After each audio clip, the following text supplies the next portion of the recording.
More and more policemen and soldiers will be deployed to at least 4 provinces to put a stop to what the palace describes as lawless violence. Critics of the government, however, are alarmed that the move could be a prelude to nationwide martial law. Here's the report. Various groups and officials are raising the alarm over President Duterte's Memorandum Order 32, which will deploy more troops in the provinces of Samar, Negros Oriental, Negros Occidental, and the Bicol region. Duterte gave the order to suppress and prevent what he describes as lawless violence. While Vice President Leni Robredo welcomes additional uniformed personnel in these areas, she's concerned though of Duterte's reference to lawless violence. The concept, she says, could be a prelude to the declaration of martial law. Wala tayong objection sa pag-augment. Very welcome yun na balita na i-augment yung ating kapulisan ng mga miyembro ng AFP. Pero marami kasing parang distrust. Maraming dahil hindi masyadong klaro yung pinakasadya. Marami natatakot pag ginamit na yung term na lawless violence. Lawless violence kasi isa sa mga grounds ng pag-deklara ng martial law. In Robredo's opinion, the MO32 is not really necessary. She noted that communist insurgencies have been declining prior to this administration. She's urging the administration that other than augmenting state forces, it might also be worth the government's while to look into the reasons behind these incidents. Mas dapat sagutin bakit ba in the last 2 years tumindi na naman yung insurgency. Tingin ko yun yung mas kailangan tutukan. Kasi nawala na yan eh. Hindi sapat na parang response yung pagdeklara na may lawless violence.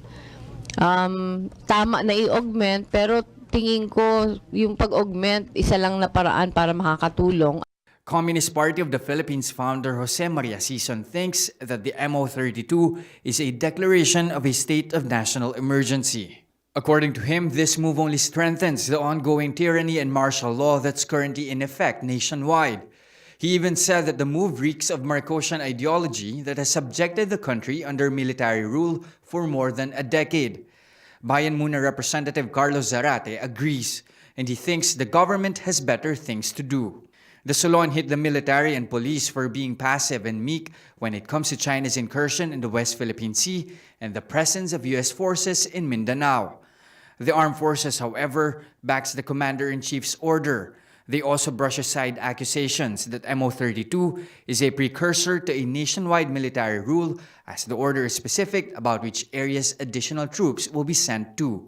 They say the move will end lawless violence and deter terrorist attacks before they're carried out. Presidential spokesperson Salvador Panelo defended Malacanang's move. He cited various incidents in the 4 areas concerned that led to the president issuing MO32. In Samar, there were 2 separate ambushes against the military and a couple of attacks against the police and a former mayor. He also cited reports about an ambush of a government official in Bicol, plus clashes with the NPA.